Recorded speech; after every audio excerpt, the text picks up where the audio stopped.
Hoje eu vou te contar não um ou dois, mas 4 relatos intrigantes de coincidências. E uma delas aconteceu comigo.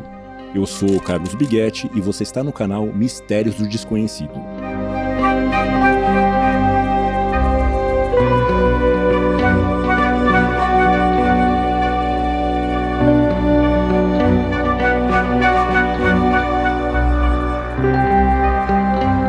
Mas antes de a gente continuar, eu te convido a se inscrever no canal, caso você ainda não seja inscrito, curtir o vídeo e compartilhar com amigos, parentes e aquelas pessoas que você sabe que vão gostar de ouvir essas histórias. Deixa aqui embaixo nos comentários se você já tiver vivido alguma dessas coincidências impressionantes, que a gente vai querer muito saber a sua história.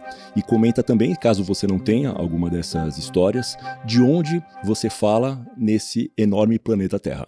No dia 28 de julho de 1900, o rei Humberto I de Saboia, rei da Itália, estava comendo num restaurante na cidade de Monza.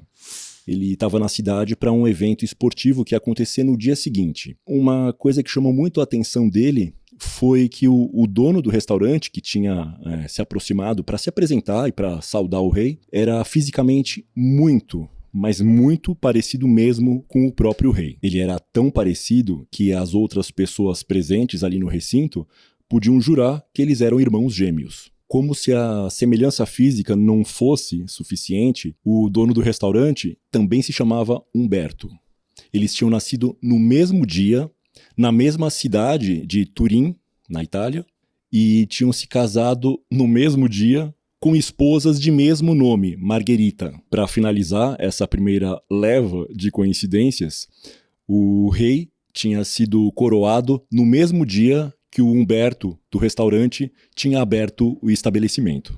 E aquela noite foi tão especial, todos ficaram tão impressionados com as coincidências todas, que o próprio rei convidou o Humberto, dono do restaurante, para assistir ao evento esportivo, a prova de atletismo, junto com ele no estádio, num assento reservado ao lado do rei. E essa situação era uma honra para o Humberto, dono do restaurante. No dia seguinte, durante o evento, todo mundo ali no estádio, o rei com a sua equipe toda, o séquito real, todos reunidos, e ele preocupado porque o assento ao lado do rei continuava vazio.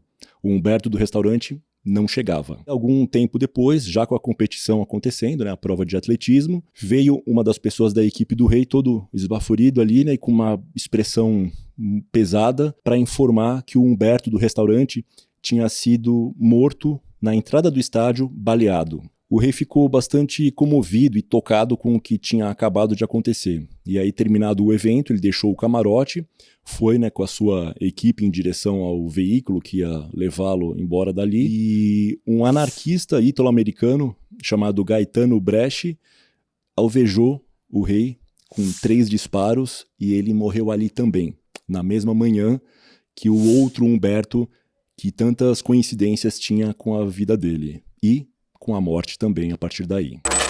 A segunda coincidência de hoje tem a ver com uma outra morte ocorrida em 1978, no dia 6 de agosto. O Papa Paulo VI tinha um pequeno despertador que ele tinha comprado 55 anos antes, em 1923. E, do nada, ele tocou num horário totalmente diferente para o qual ele estava sempre ali programado para tocar, que era às 6 horas da manhã. Eram 9h40 da noite e ele começou a tocar sem qualquer explicação plausível. O toque coincidiu com os últimos suspiros do Papa. O porta-voz do Vaticano, Romeo Pantiroli, chegou a comentar que foi tudo muito estranho, mas que o Papa Paulo VI tinha uma grande afeição pelo relógio e levava para todas as viagens oficiais. O terceiro relato de hoje, envolvendo essas coincidências, tem a ver com o ator inglês Anthony Hopkins. Ele tinha sido convidado no começo dos anos 70 para um filme que era uma adaptação de um livro chamado The Girl from Petrovka, A Garota de Petrovka. E, logicamente, como bom profissional, bom ator, ele quis comprar o livro para se inteirar melhor da história, para saber do que se tratava e já ir entrando no personagem. O livro foi escrito pelo George Pfeiffer. Alguns dias depois da assinatura do contrato, o Anthony Hopkins foi até o centro de Londres para procurar o tal livro. Passou por várias livrarias e não encontrou nenhum exemplar à venda. Um pouco decepcionado, ele foi até a estação Leicester Square e, enquanto ele esperava pelo trem, ele notou que num banco próximo dali tinha um livro abandonado num banco, aparentemente abandonado. Ele se aproximou, pegou o livro e qual não foi a surpresa dele ao perceber que era exatamente The Girl from Petrovka, o livro que ele estava procurando. A história podia parar por aí mesmo, que já teria sido uma baita coincidência, mas não foi só isso. 2 anos e meio depois, durante as filmagens do filme já em Viena, o Anthony Hopkins recebeu a visita do autor do livro, o George Pfeiffer. E eles estavam conversando ali e o George Pfeiffer falou, né, sabe que eu mesmo não tenho uma cópia desse livro. A última que eu tinha, eu emprestei para um amigo de Londres que acabou perdendo esse livro. E aí nunca mais eu consegui recuperar para eu mesmo ter o que eu escrevi. E o George Pfeiffer até comentou que o livro dele, o último que tinha sobrado, tinha umas anotações nas bordas, nas margens das páginas. O Anthony Hopkins não falou nada. Ele foi buscar o livro que ele achou na estação em Londres e falou, é esse aqui? E para surpresa dos dois, enfim, era o próprio livro que o próprio autor tinha emprestado a um amigo que perdeu e que o Anthony Hopkins achou, por acaso, numa estação em Londres. E agora, o quarto relato intrigante de hoje, com coincidências que tem a ver comigo. Em 2012, eu passei uma temporada em Barcelona, na Espanha. Acho que em agosto eu cheguei por lá. Passado algum tempo na cidade, conhecendo e tal, descobri que uma amiga minha, que tinha sido estagiária na TV Gazeta, enquanto eu era editor de internacional, ela era estudante da faculdade e fazia parte do grupo de estagiários do jornalismo da TV Gazeta. E começamos a conversar, que legal, também estou em Barcelona, que show, né? Assim, vamos se encontrar uma hora dessa, sim, vamos. Perguntei para ela, em que bairro que você tá? Tô aqui no bairro Gótico. Eu falei, que legal, eu também. Perto de onde? Perto da Rambla. Rambla é um calçadão, né, turístico, muito famoso, muito conhecido em Barcelona. E a rua que eu morava chamava Carrer Ferran, que é Rua Ferran. E perguntei, qual rua? E ela, Carrer Ferran. Falei, que legal, estamos na mesma rua. E fazia alguns meses ou anos até que a gente não se via. E aí perguntei, que número? É um prédio no número tal, que eu não lembro, acho que era 45. Daí ela, também. eu falei, não pode ser. Barcelona é uma cidade que tem os edifícios residenciais, principalmente, são muito baixos, né? Assim, tem de 3 a 5, 6 andares no máximo. Então, já sabia que ela estava no mesmo prédio que eu, inclusive. E aí perguntei, qual andar você tá? Aí ela falou, 3º. E era exatamente o andar que eu estava também. Aí ninguém falou mais nada, cada um foi até a sua porta, abriu a porta e a gente se viu ali a 1 metro de distância. Qual a chance disso acontecer? Numa cidade que é turística, é tão grande, tem milhões desses predinhos, né, que a cidade inteira é desses predinhos de 3, 5 andares. Qual a chance disso acontecer? Coincidências como essas que a gente acabou de falar aqui sempre aconteceram e sempre despertaram o fascínio da humanidade. Durante mais de 2.000 anos, filósofos, matemáticos e os cientistas dessas épocas todas, eles se debruçaram sobre o tema para tentar entender por que elas acontecem.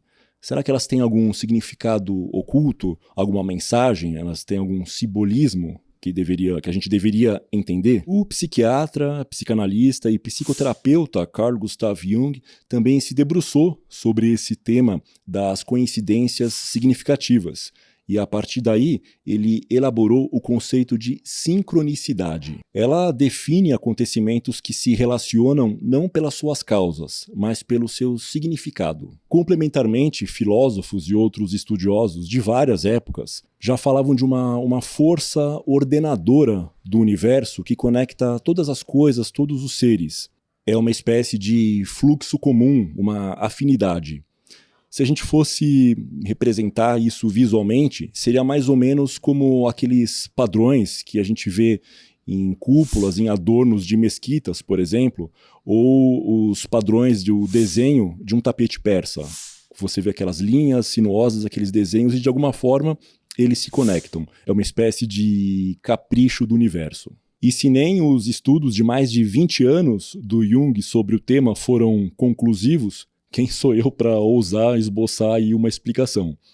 O objetivo desse vídeo foi trazer para você, compartilhar com você o encantamento diante dessas coincidências tão significativas e a minha perplexidade diante de tantas situações aí sem explicação, mas que causam um encantamento quando a gente ouve falar. Se você está com a gente até agora, comenta aqui embaixo Jung e deixa também algum relato que você tenha vivido de coincidência ou coincidências impressionantes. Compartilhe esse vídeo com seus amigos, familiares e pessoas que você sabe que podem gostar dessa temática. Se inscreve no canal se ainda não for inscrito ainda. E a gente se vê no próximo Relatos Intrigantes, no seu canal Mistérios do Desconhecido. Até a próxima!